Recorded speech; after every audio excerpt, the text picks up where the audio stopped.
आदरणीय राष्ट्रपति जी, आदरणीय उपराष्ट्रपति जी, लोकसभा के अध्यक्षा जी, पूर्व प्रधानमंत्री आदरणीय देवेगौड़ा जी, मंत्रिपरिषद के मेरे साथी, सदन के सभी सम्मानित सदस्यगण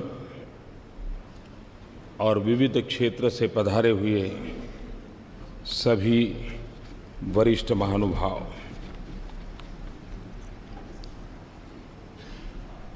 राष्ट्र के निर्माण में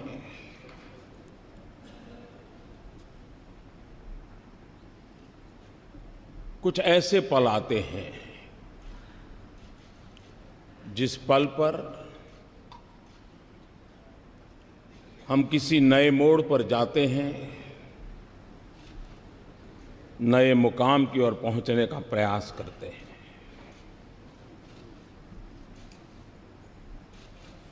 आज इस मध्यरात्रि के समय हम सब मिलकर के देश का आगे का मार्ग सुनिश्चित करने जा रहे हैं।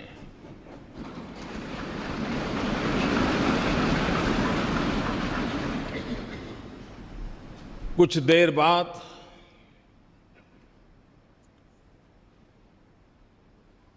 देश एक नई व्यवस्था के ओर चल पड़ेगा।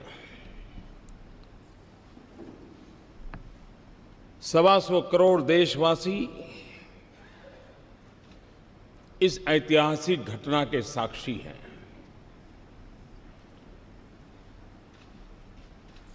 जीएसटी की ये प्रक्रिया ये सिर्फ अर्थव्यवस्था के दायरे तक सीमित है, ऐसा मैं नहीं मानता। पिछले कई वर्षों से अलग अलग महानुभावों के मार्गदर्शन में, नेतृत्व में, अलग अलग टीमों के द्वारा जो प्रक्रियाएं चली हैं, वो एक प्रकार से भारत के लोकतंत्र की, भारत के संघीय ढांचे की,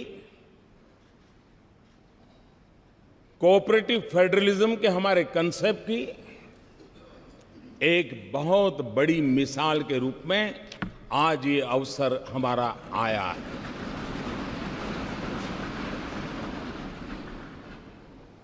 इस पवित्र अवसर पर आप सब अपना बहुमूल्य समय निकाल करके आए हैं। मैं हृदय से आपका स्वागत करता हूं, आपका आभार व्यक्त करता हूं।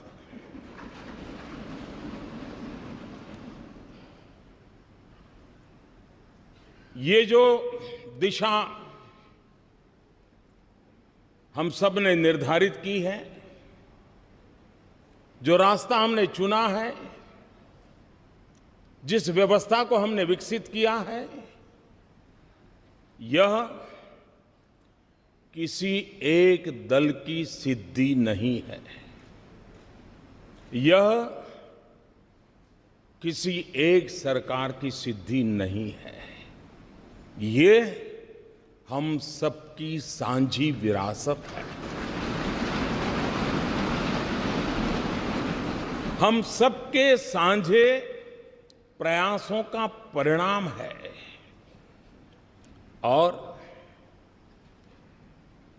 रात्रि को 12 बजे इस सेंट्रल हॉल में हम एकत्र आए हैं। यह वो जगह है जिस जगह पे इस राष्ट्र के अनेक महापुरुषों के पद चिन्हों से इस जगह ने अपने आप को पावन किया हुआ है। ऐसी पवित्र जगह पर हम बैठे हैं और इसलिए आज सेंट्रल हॉल की इस घटना के साथ हम याद करते हैं 9 दिसंबर 1946 संविधान सभा की पहली बैठक का ये सभागृह साक्षी है। हम उस स्थान पर बैठे हैं जब संविधान सभा की प्रथम बैठक हुई। पंडित जवाहरलाल नेहरू, मौलाना अब्दुल कलाम आजाद, सरदार वल्लभ भाई पटेल, बाबा साहब आम्बेडकर, आचार्य कृपलानी, डॉक्टर राजेंद्र बाबू, सरोजिनी नायडू, ये सब महापुरुष पहली कतार में बैठे हुए थे। उस सदन में जहां कभी 14 अगस्त 1947 रात को 12 बजे देश की स्वतंत्रता की उस पवित्र महान घटना, ये स्थान उनका साक्ष्य है। 26 नवंबर 1949 देश ने संविधान को स्वीकार किया। यही जगह उस महान घटना का भी साक्षी के रूप में है। और आज वर्षों के बाद एक नई अर्थव्यवस्था के लिए, संघीय ढांचे की एक नई ताकत के लिए जीएसटी के रूप में इसी पवित्र स्थान से बढ़कर के मैं समझता हूं कोई और स्थान नहीं हो सकता है इस काम के लिए।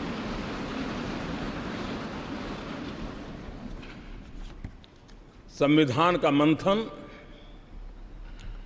2 साल 11 महीने और 17 दिन तक चला था। हिंदुस्तान के कोने कोने से विद्वत जन उस बहस में हिस्सा लेते थे, वाद विवाद होते थे, राजी नाराजी होती थी, सब मिलकर के बहस करते थे, रास्ते खोजते थे। कभी इस पार कभी उस पार नहीं जा पाए तो बीच का रास्ता खोज करके चलने का प्रयास करते थे। ठीक उसी तरह ये जीएसटी भी एक लंबी विचार प्रक्रिया का परिणाम है।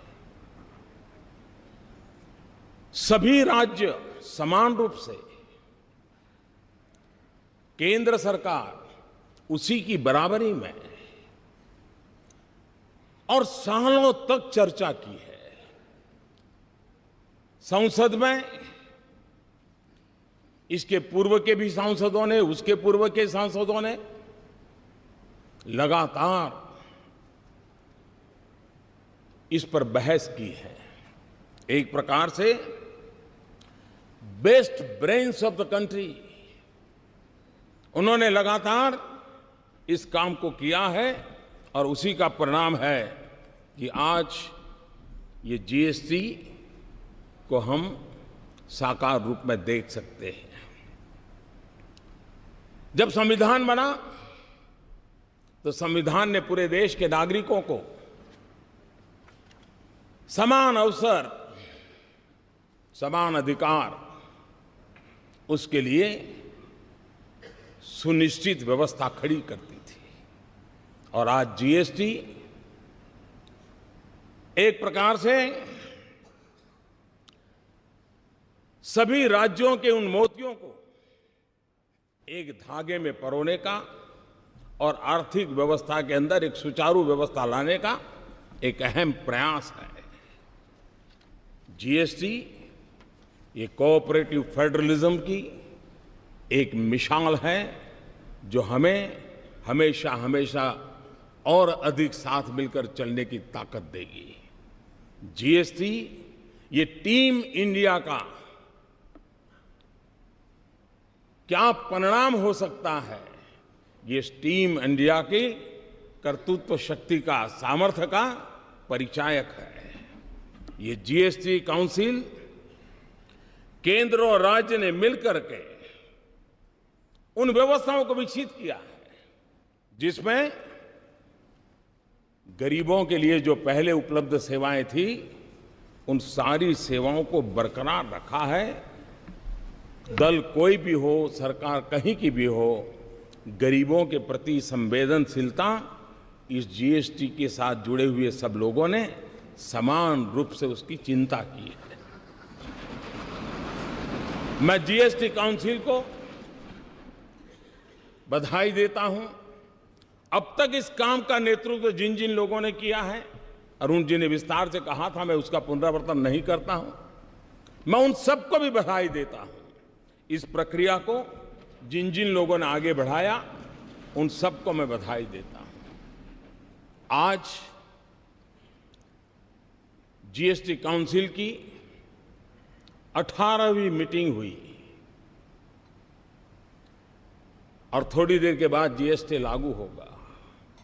ये भी संजोग है कि गीता के भी 18 अध्याय थे और जीएसटी काउंसिल की भी 18 मीटिंगें हुई और आज हम उस सफलता के साथ हम आगे बढ़ रहे हैं।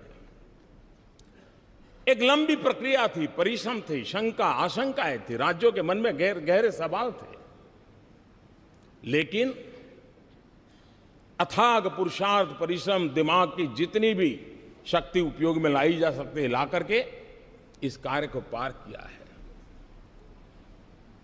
चाणक्य ने कहा था, यद्दुरम यद्दुराद्यम यच्च दुरे व्यवस्थितम तत्सर्वम तपसा साध्यम तपो ही दुर्ति क्रमम। चाणक्य के इस वाक्य ने हमारी इस पूरी जीएसटी प्रक्रिया को बड़े अच्छे ढंग से कहा है। कोई वस्तु कितनी ही दूर क्यों न हो, उसका मिलना कितना ही कठिन क्यों न हो, वो पहुंच से कितनी ही बाहर क्यों न हो, कठिन तपस्या और परिश्रम से उसे भी प्राप्त किया जा सकता है और ये आज हुआ है। हम कल्पना करें कि देश आजाद हुआ, 500 से ज्यादा रियासतें थी। अगर सरदार वल्लभ भाई पटेल ने इन रियासतों को मिलाकर के देश को एक न किया होता, देश का एकीकरण न किया होता, तो भारत का राजनीतिक मानचित्र कैसा होता, कैसा बिखराव होता। आजादी होती लेकिन देश का वो मानचित्र कैसा होता। जिस प्रकार से सरदार वल्लभ भाई पटेल ने रियासतों को मिलाकर के एक राष्ट्रीय एकीकरण का बहुत बड़ा काम किया था, आज जीएसटी के द्वारा आर्थिक एकीकरण का एक महत्वपूर्ण काम हो रहा है।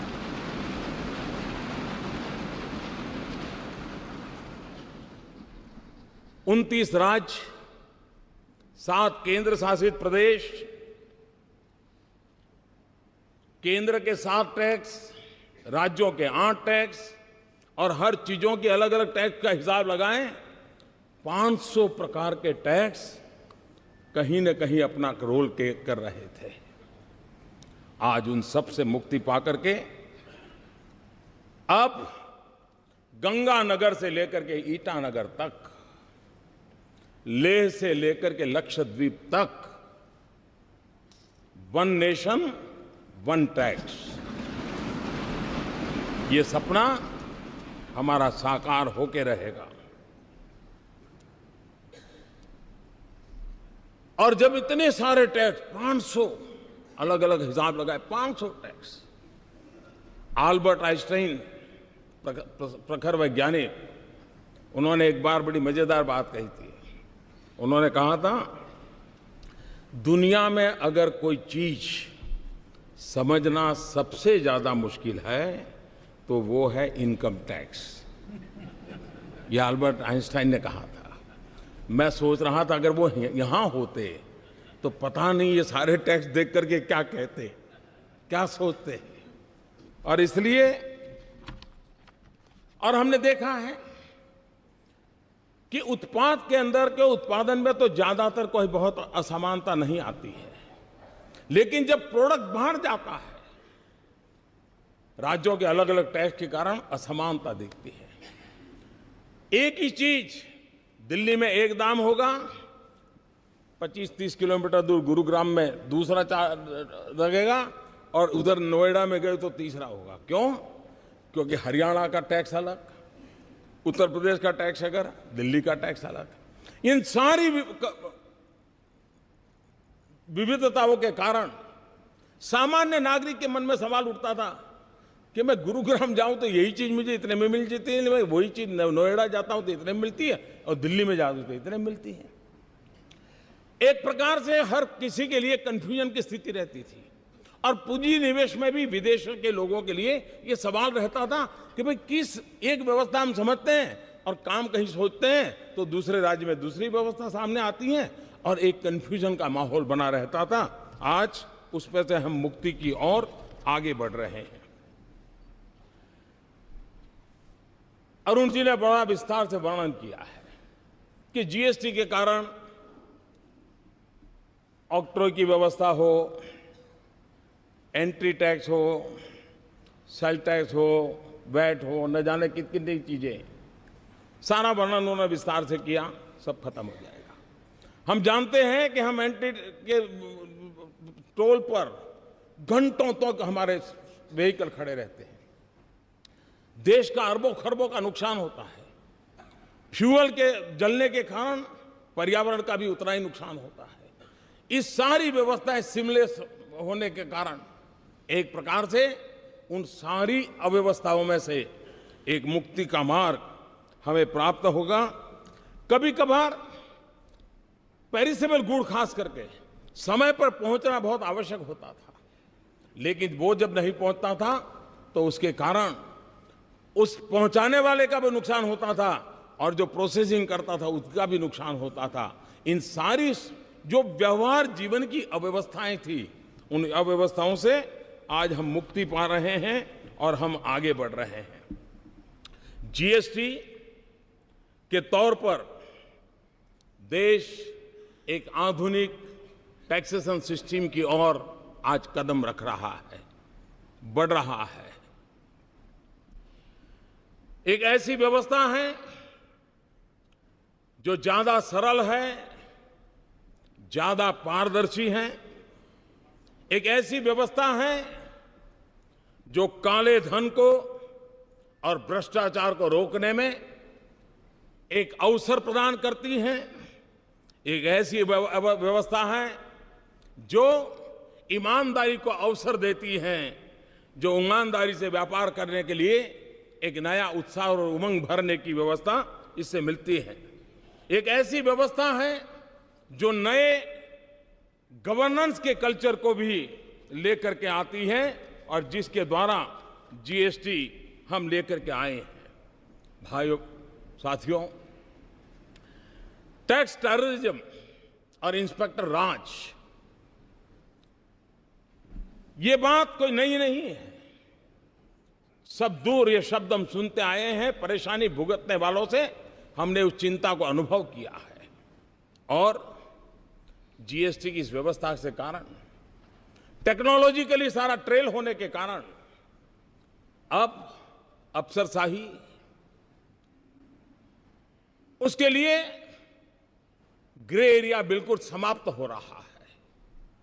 उसके कारण जो सामान्य व्यापारियों को, सामान्य कारोबारियों को, अफसरों के द्वारा जो परेशानियां होती रही हैं, उससे मुक्ति का मार्ग इस जीएसटी के द्वारा कोई ईमानदार व्यापारी बेवजह परेशान हो, वो दिन इसके साथ खत्म होने की पूरी संभावना इस जीएसटी के अंदर है। इस पूरी व्यवस्था में छोटे व्यापारियों को 20 लाख तक का व्यापार करने वालों को पूरी तरह मुक्ति दे दी गई है, और जो 75 लाख तक है उनको भी कम से कम इस चीजों से जुड़ना पड़े, इसकी व्यवस्था की है। ये बात ठीक है कि स्ट्रक्चर में लाने के लिए कुछ व्यवस्थाएं की है, लेकिन वो मिनिमम व्यवस्थाएं, नाम मात्र की व्यवस्थाएं की गई हैं, और उसके कारण सामान्य मानवी जो है उसके लिए इस नई व्यवस्था से कोई बोझ होने वाला नहीं है। साथियों, जीएसटी की व्यवस्था ये बड़ी-बड़ी आर्थिक भाषा में जो बोला जाता है, वहां तक सीमित नहीं है। बड़े-बड़े शब्द इसके साथ जोड़े जाते हैं, लेकिन अगर सरल भाषा में कहूं कि देश के गरीबों के हित के लिए ये व्यवस्था सबसे ज्यादा सार्थक होने वाली है। आजादी के 70 साल के बाद भी हम गरीबों तक जो पहुंचा नहीं पाए हैं, ऐसा नहीं कि प्रयत्न नहीं हुए हैं, सब सरकारों ने प्रयत्न किए हैं, लेकिन संसाधनों की मर्यादा रही है कि हम हमारे देश के गरीब की उन आवश्यकताओं की पूर्ति में कहीं न कहीं कम पड़े हैं।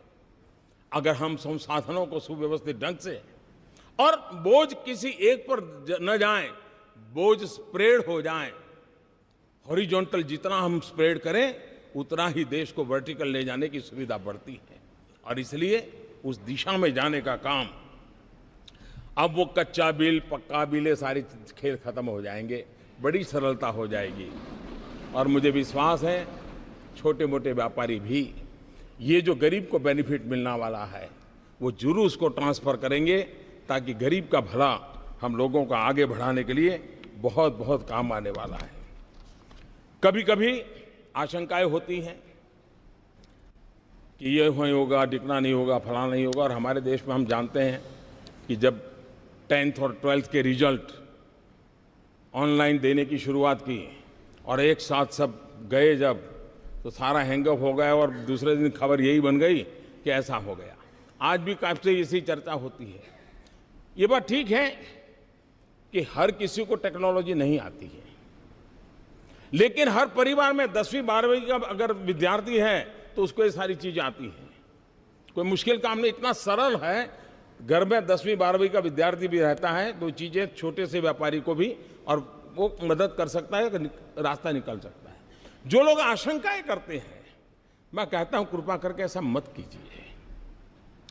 अरे आपका पुराना डॉक्टर हो, आप उसी से अपनी आंखें लगातार चेक करवाते हो, वही हर बार आपके नंबर निकालता हो, आपका चश्मा बनाने वाला भी निश्चित हो, आप वहां आपके नंबर बनवाते हो, और फिर भी जब नया नंबर वाला चश्मा आता है तो एक आध 2 दिन तो आंख ऊपर नीचे करके एडजस्ट करना पड़ता है। ये बस इतना ही है।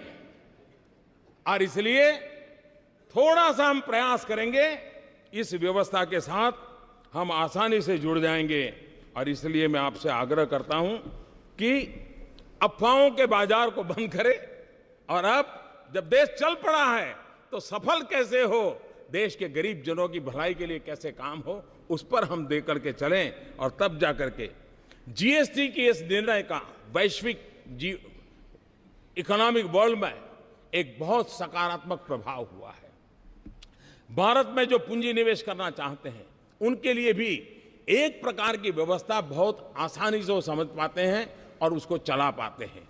मैं समझता हूं भारत में, और आज दुनिया का एक प्रिय डेस्टिनेशन के रूप में, निवेश के लिए प्रिय डेस्टिनेशन के रूप में भारत को हर प्रकार से स्वीकृति मिली है। और इसके लिए मैं समझता हूं कि एक अच्छी सुविधा विश्व व्यापार से जुड़े हुए लोगों को भी भारत के साथ व्यापार करने की मिलेगी।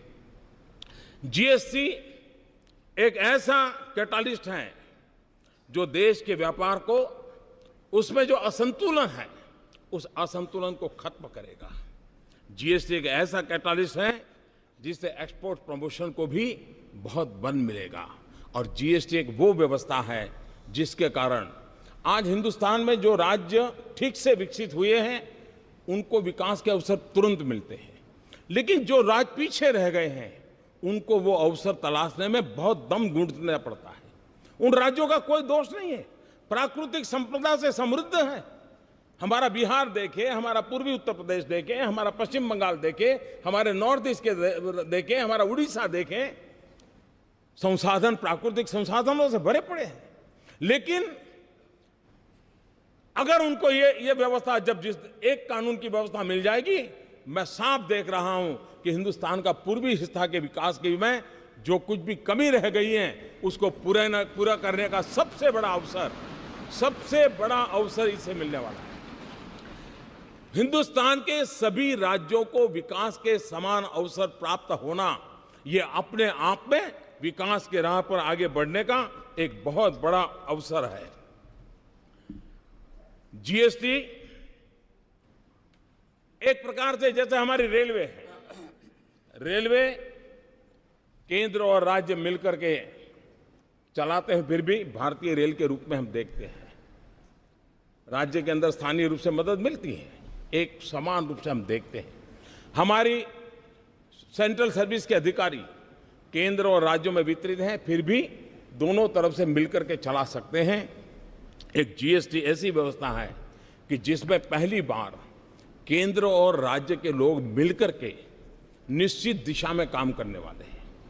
ये अपने आप में एक भारत श्रेष्ठ भारत के लिए एक उत्तम से उत्तम व्यवस्था आज हो रही है, और जिसका प्रभाव आने वाले दिनों में आने वाली पीढ़ियां हमें गर्व के साथ स्वीकार करेगी। 2022 भारत की आजादी के 75 साल हो रहे हैं।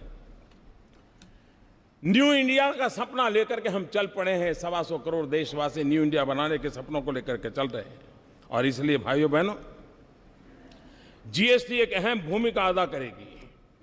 और हम लोगों ने जिस प्रकार से प्रयास किया है, लोकमान्य तिलक जी ने जो गीता रहस्य लिखा है, उस गीता रहस्य के समापन में उन्होंने वेद का एक मंत्र को उसमें समाहित किया है, और उस वेद का मंत्र आज भी हम लोगों के लिए प्रेरणा देने वाला है।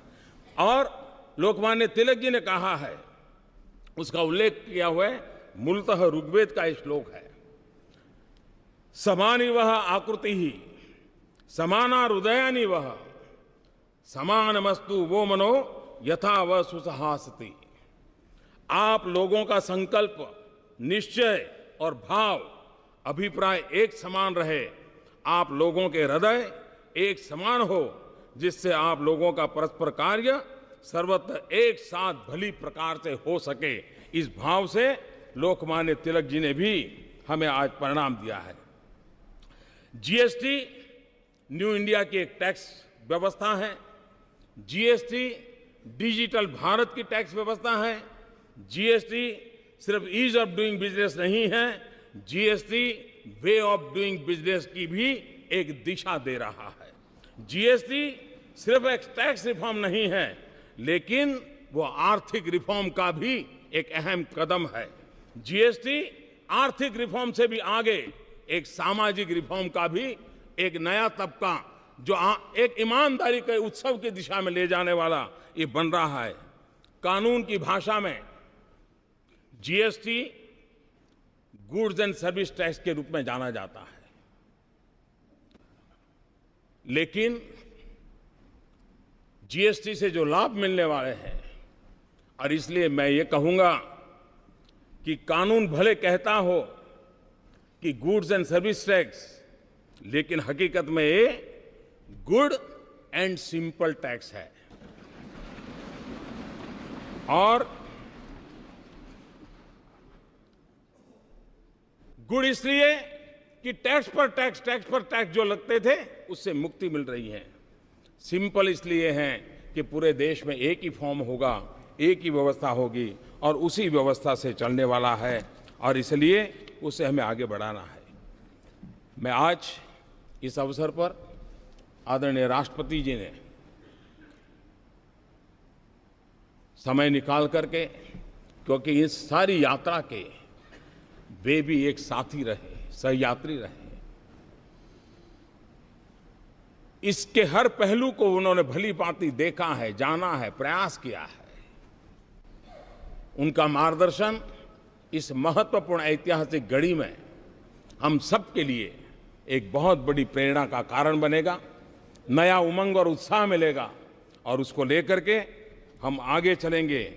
मैं आदरणीय राष्ट्रपति जी से मैं उनका बहुत आभारी हूं कि वो आज आए हम सबका मार्गदर्शन करने के लिए, और उनकी बातें हम सबको एक नई प्रेरणा देती रहेगी। इसी एक भाव के साथ मैं फिर एक बार इस प्रयत्न के साथ जुड़े हुए हर किसी का आभार व्यक्त करते हुए मेरी वाणी को विराम देता हूं और श्रद्धेय राष्ट्रपति जी से आग्रह करता हूं कि वो हमारा मार्गदर्शन करें।